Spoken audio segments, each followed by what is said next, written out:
नमस्कार साथियों, जय हिंद। मुद्दा है नीट 2024। अभी एक दो दिन पहले मैंने वीडियो बनाया था। कुछ लोग मेरे नंबर पर मैसेज कर रहे थे यार, सोशल मीडिया पे चारों तरफ किरकिरी हो रखी है, चारों तरफ। और इवन आज का मैं आपको एक बयान बताता हूं हमारे रेस्पेक्टेड एजुकेशन मिनिस्टर साहब धर्मेंद्र प्रधान जी का। उन्होंने एक्सेप्ट किया है कि नीट की परीक्षा में कुछ गलतियां हुई हैं। आज से 2 दिन पहले का उनका बयान क्या था कि कहीं कोई दिक्कत नहीं है, एग्जामिनेशन को मास लेवल पर सक्सेसफुली कंडक्ट कराया गया है। मतलब एक्सेप्ट करने के मूड में नहीं थे, लेकिन इतना प्रेशर उनके ऊपर बच्चों द्वारा पड़ा है, जगह जगह प्रोटेस्ट। अभी कल पटना में बच्चों ने प्रोटेस्ट किया। इन जगह जगह प्रोटेस्ट के करने की वजह से फोर्सफुली उनको सामने आकर के एक्सेप्ट करना पड़ा कि हाँ, उसमें कमियां हैं। राजस्थान का गोधरा सेंटर हो और चाहे पटना का सेंटर, गुजरात का गोधरा सेंटर हो और चाहे पटना का सेंटर, दोनों ही जगह कमियां देखने को मिली हैं और बहुत जबरदस्त कमियां देखने को मिली। सवाल ये उठता है, जो सवाल मेरा पिछला भी था, कि अगर कमियां हैं तो गवर्नमेंट की तरफ से क्या एक्शन लिया गया? क्या एक्शन लिया गया? क्या कोई एक्शन लिया गया? क्या एनटीए के ऊपर किसी तरह का कोई एक्शन लिया गया है? आंसर है नहीं, कोई एक्शन नहीं लिया गया। क्या एक्शन होगा? आंसर है नहीं, एक्शन नहीं होगा। और ये जो एक सिस्टम बना हुआ है, ये सिस्टम इसी तरह चलता रहेगा, कंटिन्यूटी में रहेगा।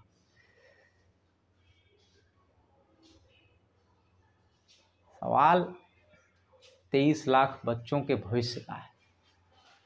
सवाल उन बच्चों का है जिन्होंने दिन रात आंखें फोड़ के मेहनत की, लेकिन उनकी मेहनत को ना तो हमारा सिस्टम समझने के लिए तैयार है और ना ही हम लोग, इवन मैं, हम लोगों की बात कर रहा हूँ। क्योंकि एजुकेशन वो सेक्टर इंडिया में जिस पे सबसे कम डिस्कशन होता है। ये वो सेक्टर है जहाँ सबसे कम डिस्कशन होता है। ये वो सेक्टर है जहाँ पेपर लीक के मामले को आम माना जाता है। ये उस तरह का सेक्टर है। हमारे यहाँ एजुकेशन को लेकर के जो सीरियसनेस है वो आप लोगों को भी दिखी होगी पिछले 2-3 दिन के बयान से, चाहे वो एनटीए के डायरेक्टर साहब का हो और चाहे फिर वो एजुकेशन मिनिस्टर साहब का हो।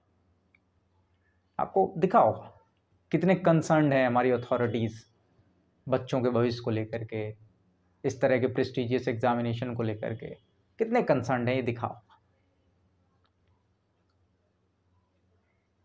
लगातार खोजबीन जारी है। कई सारे लोग पकड़े गए पटना में। कोई जूनियर इंजीनियर साहब है, वो भी पकड़े गए। कई लोगों की संलिप्तता बताई जा रही है इसमें। अलग अलग राज्यों में संलिप्त हैं लोग। गुजरात का गोधरा सेंटर, जहाँ पर बच्चे, आप सोचिए, आप एक बार को सोचिए कि बच्चा झारखंड का नेटिव है, बिहार का नेटिव है, बच्चा उत्तराखंड का नेटिव है, और वो एग्जामिनेशन सेंटर चूज कर रहा है गुजरात के अंदर गोधरा। क्यों? और वहाँ तो पूरी तरह से एक्सेप्ट किया है वहाँ के प्रिंसिपल ने कि हमारी सेटिंग थी, 10-10 लाख रुपए में हमको ओएमआर को भरना था। पर्चे पाए गए, नीट के क्वेश्चन पेपर के पर्चे पाए गए पटना जैसे सेंटर में। इतने बड़े लेवल पर धांधली, इतने बड़े लेवल पर करप्शन, और वो भी उन बच्चों के साथ जिसकी उम्र 18 साल है, 17 साल है, जिसको अभी दुनिया कुछ पता नहीं है, सिर्फ मेहनत किए जा रहा है, अनाधुंध मेहनत किए जा रहा है कि मुझे मेडिकल में एक सीट मिल जाएगी, अपने माँ बाप का सपना पूरा कर पाऊंगा, उन लोगों के साथ शर्म की बात है, ये पूरी तरह शर्म की बात है। और मैं राकेश यादव अपनी पूरी टीम के साथ उन सभी बच्चों के साथ खड़ा हूँ जो भी बच्चे इस एग्जामिनेशन में अफेक्ट हुए हैं।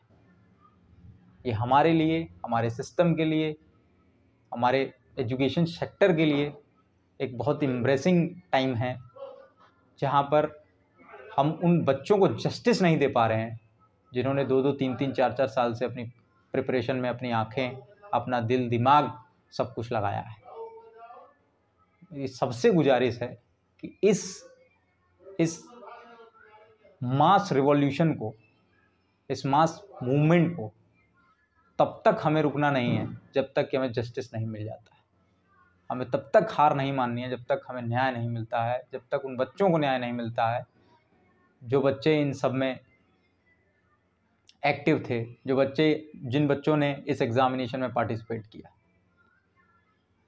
और मैं आपको लगातार अपडेट देता रहूँगा कि नीट से रिलेटेड क्या अपडेट है। अगली सुनवाई हमारी 8 जुलाई को है और 6 जुलाई से काउंसलिंग स्टार्ट है नीट की। ये भी देखने लायक है कि मतलब इतना सेंसिटिव टॉपिक, इतना सेंसिटिव सब्जेक्ट, और उस सेंसिटिव सब्जेक्ट पे इस तरह का टाइम डिसाइड करना ऑनरेबल सुप्रीम कोर्ट द्वारा, ये भी मेरी तो समझ से बाहर है। लेकिन फिर भी रेस्पेक्ट करते हुए 8 जुलाई तक का हमको वेट करना है, और उस दिन जो डिसीजन आएगा या उस दिन जो वर्डिक्ट आएगा इससे रिलेटेड, पेपर लीक के मुद्दे से रिलेटेड, अब तो खैर गवर्नमेंट भी एक्सेप्ट कर रही है कि हुआ है तो हुआ है, तो अब इसका अल्टरनेट क्या? अगर हुआ है तो ये जो इन्फ्लेशन आया रैंक में, इसके साथ उन बच्चों को कैसे जस्टिस मिलेगा जिन लोगों ने 630, 635 अपनी ईमानदारी से मेहनत करके नंबर लाए हैं जो लोग। तो ये देखने लायक होगा कि कैसे सिस्टम जो है वर्क करता है, कैसे इन चीज़ों को रिजॉल्व करता है। और बने रहिएगा मेरे साथ। नीट की सारी अपडेट के लिए मैं रेगुलर इंटरवल पर आपको नीट से रिलेटेड अपडेट देता रहूँगा। फिलहाल की वीडियो में इतना ही। Thank you.